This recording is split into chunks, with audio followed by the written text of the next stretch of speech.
So I'm gonna give you a how-to guide of how to work this Mars retrograde, because honestly, I've just figured it out for myself, and I feel like sharing is fucking caring.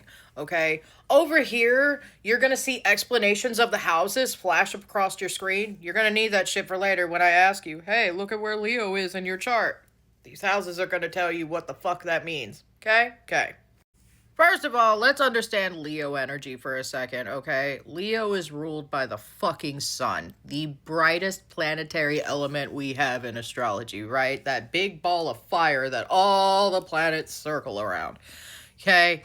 The sun is essentially a flashlight in astrology, right? It is the link to your higher self, aka who the fuck do I want to be when I grow up energy, okay? And wherever the sun is at, it is shining a really big light in that area, okay? And Leo is no goddamn different.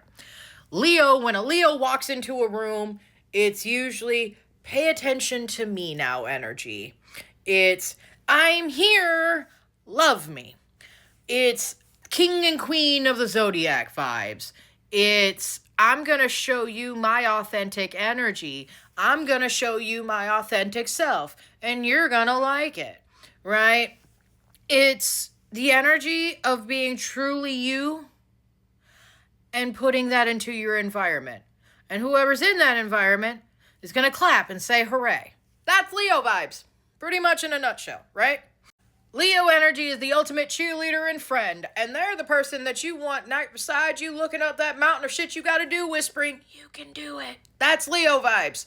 Now, Mars energy is our get up and get her done planet, right? It's the energy behind the effort that you put into shit. It's the action in the fucking sequence of the cycle. It's primal carnal energy. So whether that be for schmexy vibes or your job, it's the stuff that gives you the oomph behind, get the fuck out of my way, I want that shit right now.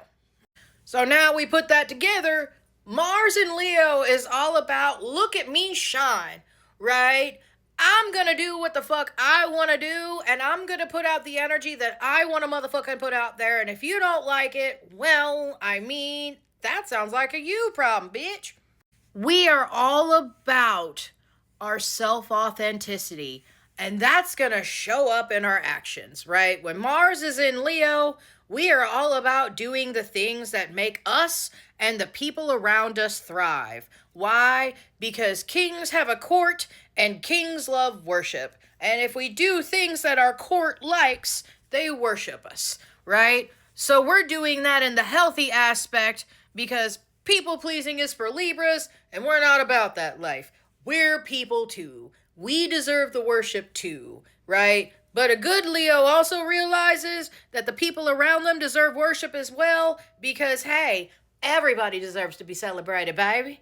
Now, when Mars goes retrograde, Mars has to pump the brakes a little bit. And let's be honest, Mars doesn't like pumping the brakes for a goddamn thing, but Mars has to, and Mars gets a little salty about it.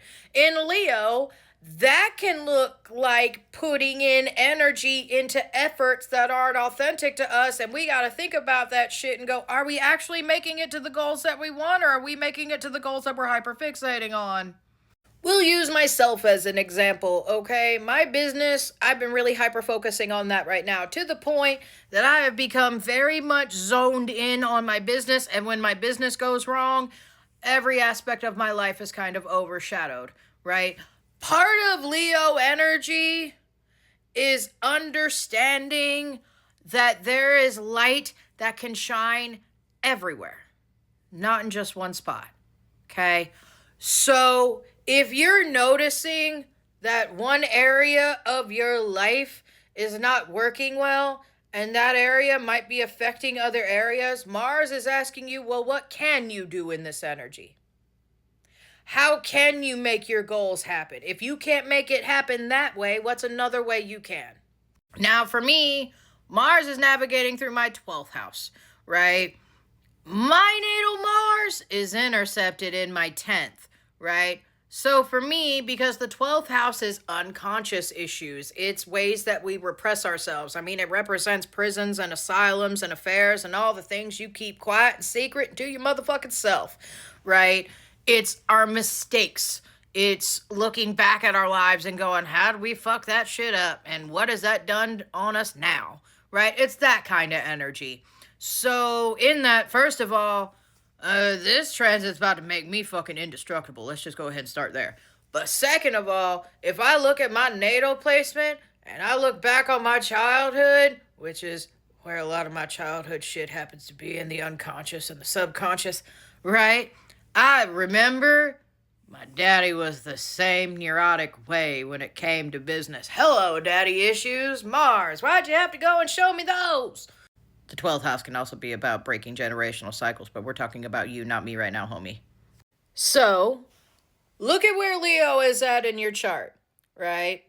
That's where Mars is currently transiting through. Look at where your natal Mars is at, okay? When it comes to the authentic energy that you're putting into that particular area of your life, how does your Mars react to that? Because that's going to be the flavor of which you see that energy come out real time, right? Like, take, for example, my Mars is in Gemini in the 10th house. For me, daddy issues and related to my mind and how I think about shit and how I process things. Yeah, totally. If I'm not taking care of the people around me, I feel like a total fucking shit ass. Hello, daddy issues. So what's your Mars saying about the situation? And where are you putting energy that's not exactly authentic to what you really motherfucking want, even though that may be what you think you want, right? Let me know in the comments. And also, I wish you well during this Mars retrograde, because this motherfucker's gnarly as hell.